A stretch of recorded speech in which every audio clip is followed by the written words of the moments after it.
Some stories begin with love and end with blood on the ground. Out there, where the forest breathes slowly and predators move without sound, danger doesn't announce itself. It waits. This is the story of a man driven by grief, a child left behind, and a jaguar stalking the land, silent, patient, lethal. While revenge pulls one man into the depths of the wild, something else moves closer to his home, unseen and unstoppable. You'll feel loyalty pushed to its limit, hunger turning into instinct, and a hunt where the real threat isn't where the rifle is pointed. Because when the Anka finally reveals itself, the worst mistake will already have been made. Stay with me. What happens next will test everything you believe about protection, loyalty, and the cost of acting too fast. If this story pulls you in, don't forget to leave a like and subscribe. It helps keep stories like this alive. The man he used to be. He used to say he was a good hunter, and people believed him without question. Not because he bragged, but because his silence carried weight, the kind earned over years in the wild. Back then, his hands knew the language of rifles, traps, and patience, learned before fear had a name. In that land of rivers and shadows, survival wasn't a choice. It was a daily agreement with fate. Yet even now, when memories creep in, his voice lowers like he's confessing to the night itself. Because skill is one thing, and memory is another, and memory always bites deeper. And this is where the loss first whispers, long before it screams. He doesn't like to remember those days, not because they were hard, but because they were full. There was laughter in the house, soft and careless, the kind you never think will end. His wife moved through the world like she belonged to it, fearless in a quiet, natural way. She trusted the land, trusted him, trusted that tomorrow would come as gently as today. That trust still haunts him more than any nightmare ever could. Because guilt doesn't come from what you did wrong, but from what you couldn't protect. And once that truth settles in, it never really leaves. The pantanal wasn't cruel by nature, but it demanded respect and sometimes payment. The river breathed slowly, the trees watched silently, and danger hid behind beauty. He knew this, had always known it, yet love has a way of making men careless. You start believing that bad things happen to others, not to your own home.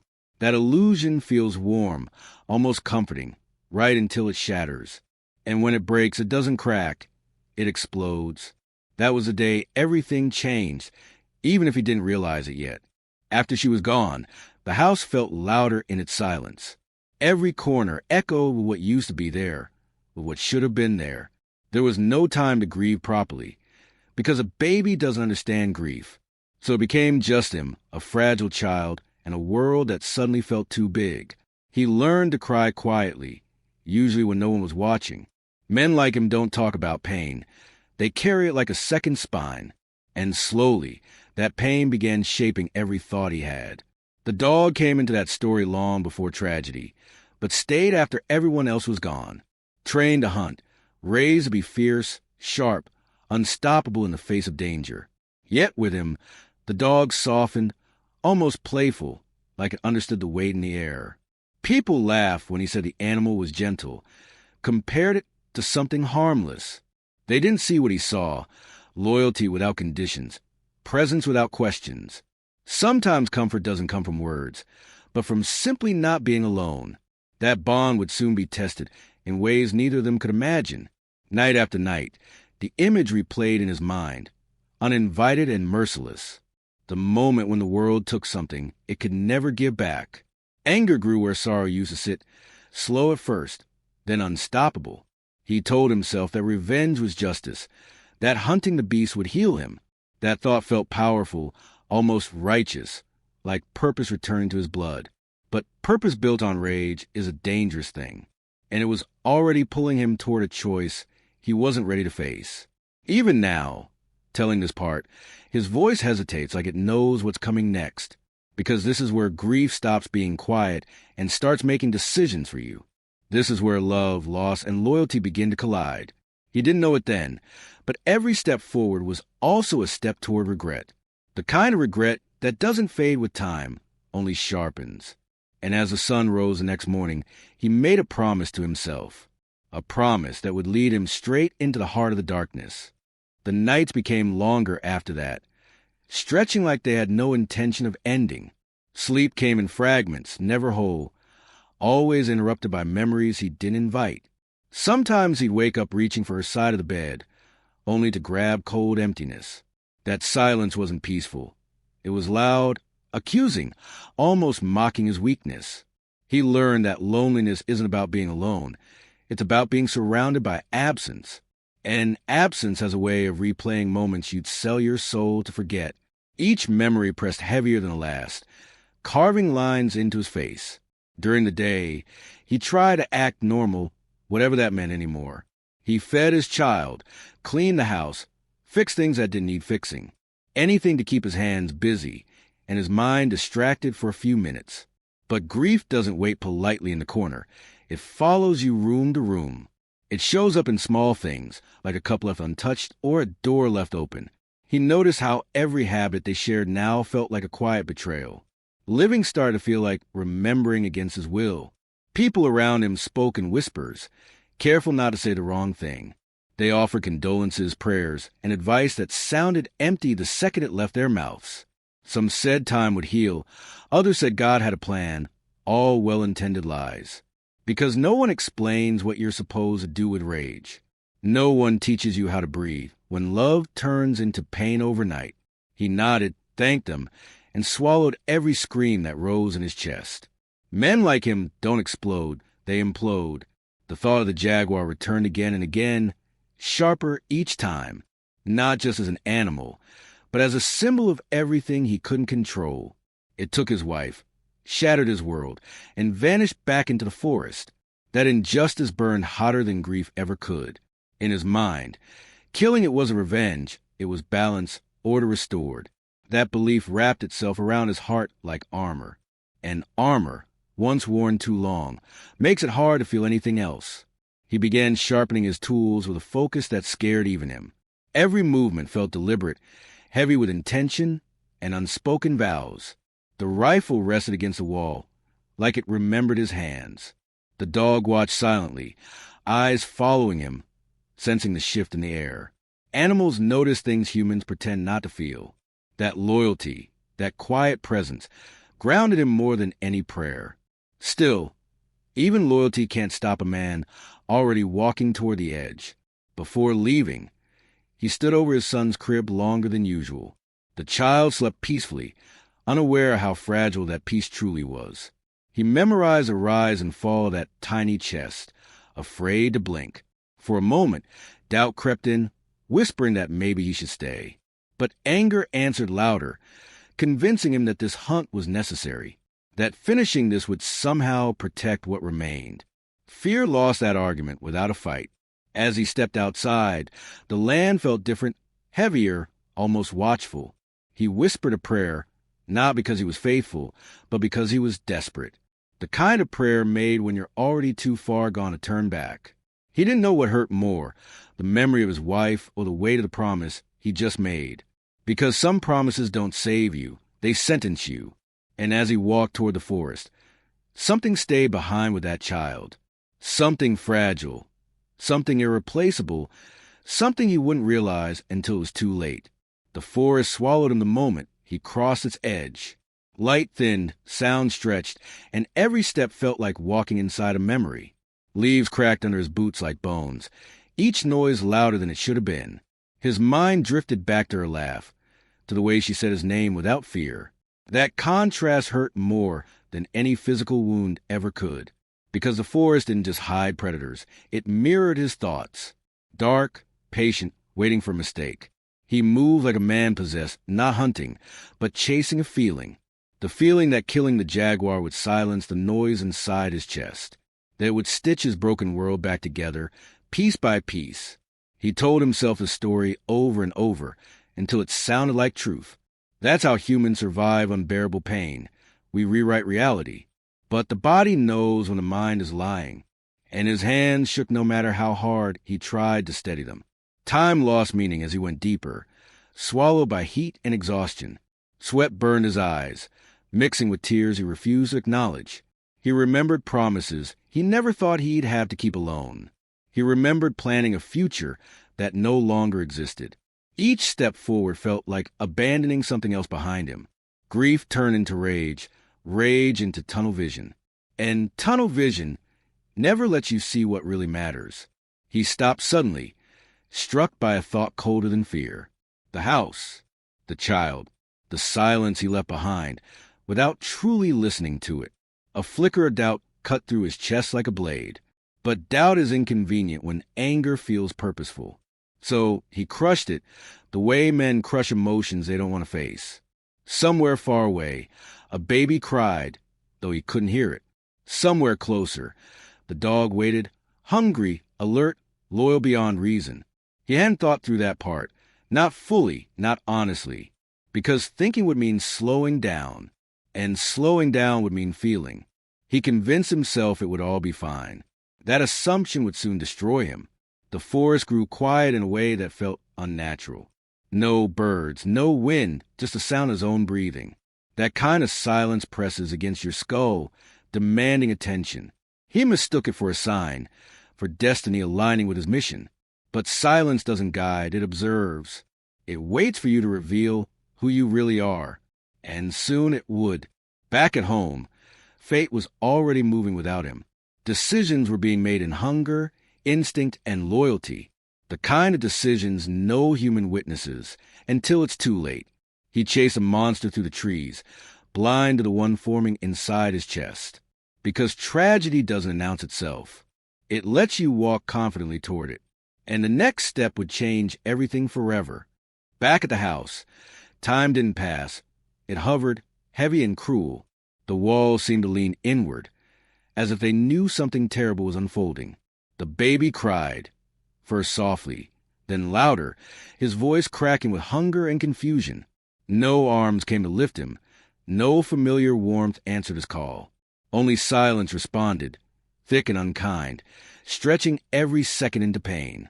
This was the part no one warns you about, how fast innocence meets reality, and how quickly love is tested when survival enters the room. The dog lay near the cradle, ears twitching at every sound. His body knew the rules of waiting, but hunger has its own language. Hours passed, then more, his stomach tightening, his throat dry with thirst. Still, he didn't move, not far, not away. Loyalty isn't obedience. It's a decision made again and again. Even when instinct screams one thing, devotion whispers another. That whisper kept him close, closer than hunger liked. The child's cries weakened, turning into broken sounds between shallow breaths. That sound sliced through the dog's senses sharper than any command. He circled the crib, restless, torn between instinct and bond. Animals don't understand morality, but they understand protection. And protection sometimes demands actions that look cruel from the outside. The dog nudged the crib, then the child, gentle at first, desperate later. This wasn't aggression. It was confusion wrapped in fear. Outside, the sun climbed and fell, unaware of the quiet war happening indoors. Inside that small house, a decision waited, suspended in unbearable tension. The dog paced, whining softly, his body weakening with every step. Hunger doesn't make you evil. It makes you urgent. He looked at the child again, eyes full of something like apology. This moment would later be misunderstood, judged, condemned. But right now, it was only survival facing loyalty head-on. Deep in the forest, the man felt a sudden tightness in his chest. Not fear, not pain, something closer to warning. He stopped walking, breath shallow, hand pressed against his ribs. For a moment, the thought of home returned, sharp and unwanted. He shook it off, telling himself it was nothing, just exhaustion. That's how fate gets past us, disguised as something ordinary. And the forest said nothing, watching him choose wrong again. Back in the house, the cries stopped. Silence returned, heavier than before, final in a way that chills the blood. The dog stood still, shaking, unsure of what he had become. Blood marked the floor, not from cruelty, but from instinct misunderstood. He whimpered, curling near the crib like a sinner, waiting for judgment. This was the moment everything crossed a line that couldn't be erased, and the door would soon open to reveal the cost. The man was already running without knowing why. Every step felt wrong, every breath too late. Something inside him screamed that the hunt no longer mattered. that revenge had lost its meaning, replaced by dread. But regret runs faster than truth, and truth was waiting at home. The next sight would shatter what was left of his soul, and nothing after this would ever be the same. He reached the house breathless, heart pounding like it already knew the verdict. The yard looked the same, cruelly normal, untouched by the storm inside him. For a second, he hoped everything in his chest was wrong, just fear playing tricks. Hope is dangerous like that. It lifts you right before the fall. The door stood slightly open, inviting and accusing at the same time. He slowed down, each step heavier than the last, as if the ground resisted him. Some part of him wanted to turn back and stay ignorant forever. The dog appeared first, tail wagging weakly, body stained, eyes desperate for approval. That sight froze him in place, his mind racing faster than his heart. Blood has a way of telling stories before words ever do. He didn't listen, didn't breathe, didn't think. He judged. Pain doesn't ask questions. It jumped straight to conclusions. In that moment, all his rage found a target that felt convenient, and love turned into violence in the blink of an eye. "You killed my son." The words escaped his mouth like poison. They weren't spoken. They were vomited from a broken soul. The dog whimpered, stepping closer, still trusting, still loyal beyond reason. That loyalty should have stopped him. It didn't, because guilt hates mirrors, and the dog reflected everything he had failed to do. So he raised a rifle to silence his own reflection.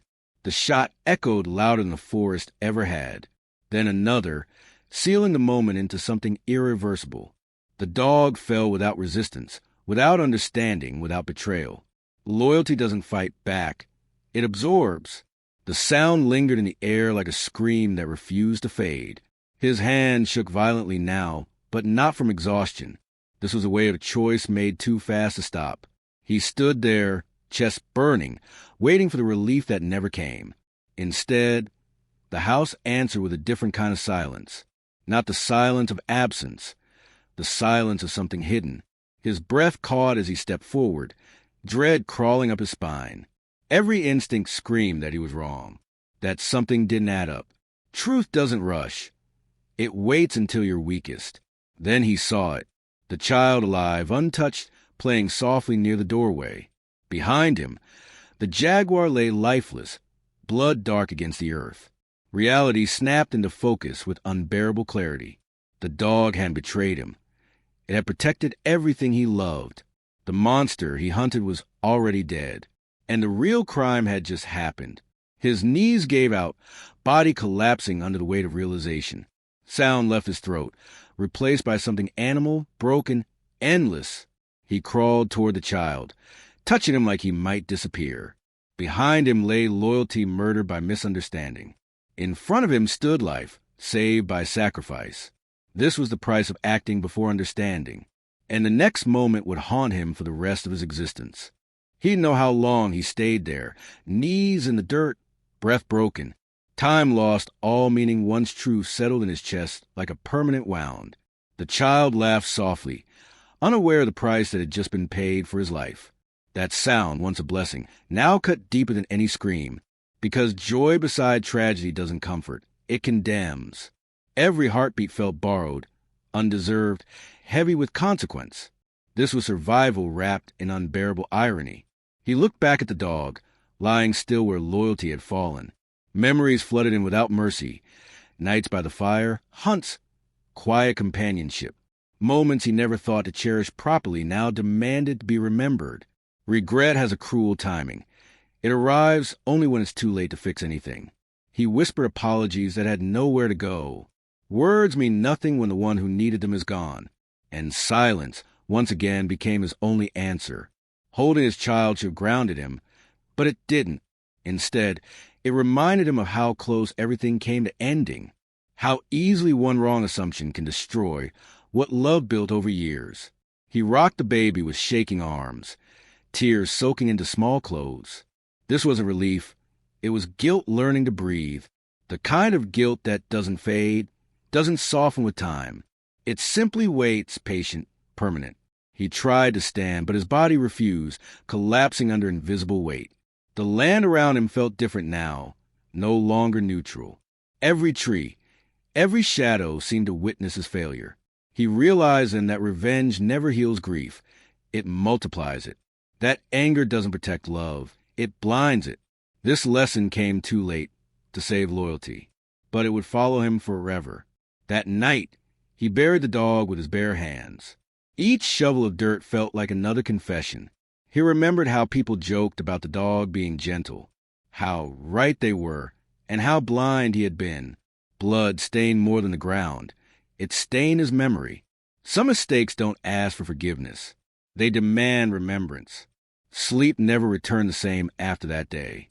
When it came, it brought visions he couldn't escape. The sound of the shot replayed endlessly in his mind.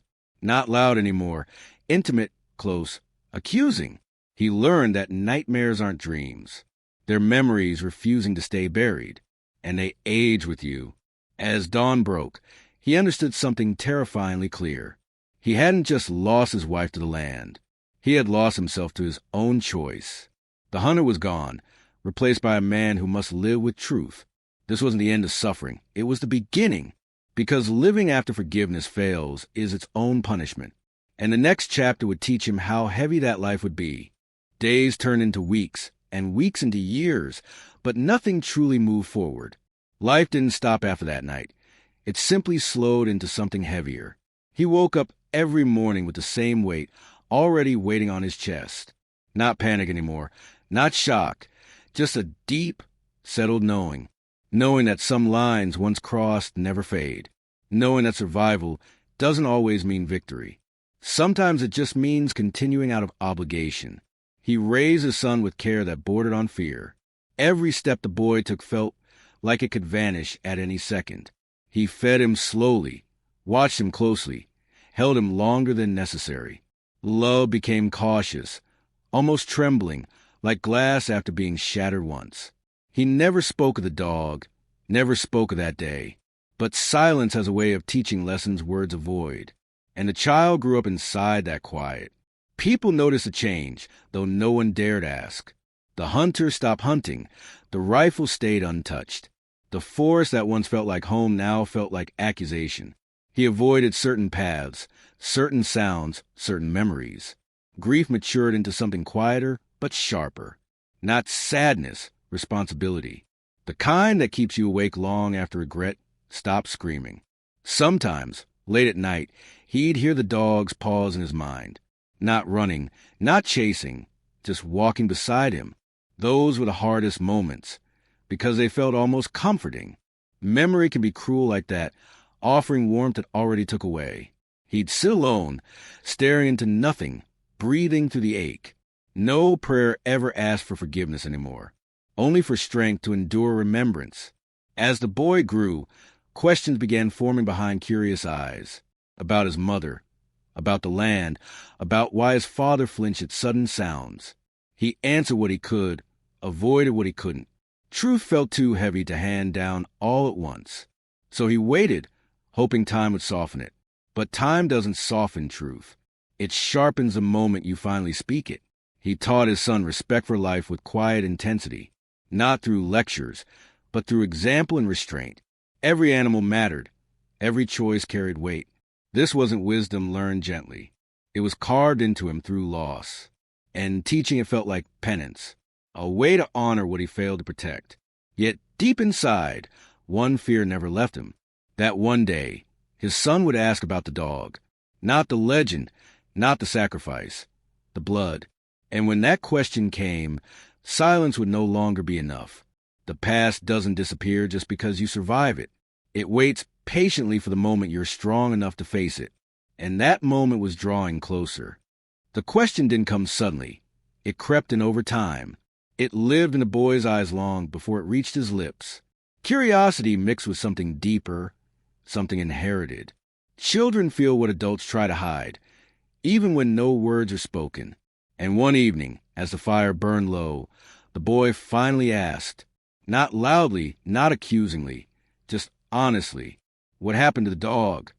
The man felt his chest tighten in a way it hadn't in years. This pain was different from grief, different from regret. This was truth knocking, patient, unavoidable. He stared into the flames, watching them consume the wood slowly. Fire destroys, but it also reveals what was already there. Running wasn't an option anymore. So he chose to speak, even though it felt like reopening a wound. He didn't start with blood or death. He started with loyalty, with a dog who guarded without being told, who loved without conditions. He spoke slowly, choosing each word like it might cut him. The boy listened, silent, eyes never leaving his father's face. Some stories don't entertain. They educate through pain. This was one of them. When the truth finally surfaced, it landed between them like a weight. Not explosive, not dramatic, heavy, permanent. The boy didn't cry right away. He sat there, absorbing the meaning of sacrifice and mistake. Children understand more than we think when honesty leads the way. He asked no questions at first. Sometimes understanding needs space to breathe. The man expected judgment, anger, maybe even rejection. What he didn't expect was silence that felt thoughtful, not cold. The boy leaned closer, resting his head against his father's arm. That gesture broke something open inside him. Forgiveness doesn't always come in words. Sometimes it comes in presence. And sometimes it comes before we believe we deserve it. Still, forgiveness didn't erase the past. It didn't soften the sound of the shots or the image of loyalty falling. But it shifted the weight, just enough to stand straighter. He realized then that pain shared doesn't disappear. It transforms into responsibility, into a lesson carried forward instead of buried. That was the first time the memory loosened its grip. As the fire died down, he felt something unfamiliar. Not peace, but clarity. The understanding that his story wasn't just about loss anymore. It was about what comes after mistakes you can't undo. About choosing honesty over silence. About teaching through truth instead of fear. And that understanding would shape everything that followed. Years passed, and the boy became a man carrying quiet strength in his posture. Not the kind learned from victory, but from understanding where pain comes from. The story of the dog was never forgotten, never softened, never romanticized. It lived between them like a silent agreement about life and responsibility. Some lessons don't need repeating. They echo on their own. The man watched his son move through the world with care. And in that care, he saw redemption trying to exist. The land changed too, or maybe he did. The forest no longer felt like an enemy, nor like a refuge. It simply was indifferent, honest, unforgiving in its truth. He returned to it rarely, always with respect, never with hunger for blood. Hunting had lost its meaning, replaced by something heavier. Protection mattered more than conquest now, and survival meant choosing restraint over impulse. Sometimes, when the wind moved just right, memory returned gently, not with screams or shots, but with quiet presence. He imagined the dog walking beside him again, not accusing. Loyalty doesn't die when the body does. It transforms into reminder, into conscience. That thought brought tears, but not despair, just acknowledgement. As age settled into his bones, he understood the full shape of his life. Love taken too soon. Loyalty misunderstood. A mistake that could never be erased. And yet, something meaningful still built from the ruins. Not because he deserved it, but because life insists on continuing. He never asked to be forgiven by the world. He only asked to be honest with himself. Every choice after that day was measured differently. He learned to pause, to question, to wait. Impulse had once destroyed everything he loved. Patience became his final teacher, and humility his last inheritance. When people asked about the past, he didn't hide anymore. He spoke carefully, not to shock, but to warn. Stories aren't meant to impress. They're meant to guide. His story carried weight because it carried truth. And truth, even when painful, has a strange mercy. It prevents repetition. It demands awareness. In the end, what remained wasn't the hunt, the blood, or the tragedy. What remained was a lesson carved into a human life. That loyalty can save, even when misunderstood. That anger blinds faster than darkness ever could. That love demands patience more than courage. And that some sacrifices speak louder after they're gone. Those are the stories that never truly end. Some stories don't end when the last word is spoken. They stay with you. They linger in the silence, in the questions you weren't ready to ask, in the choices you replay in your own life.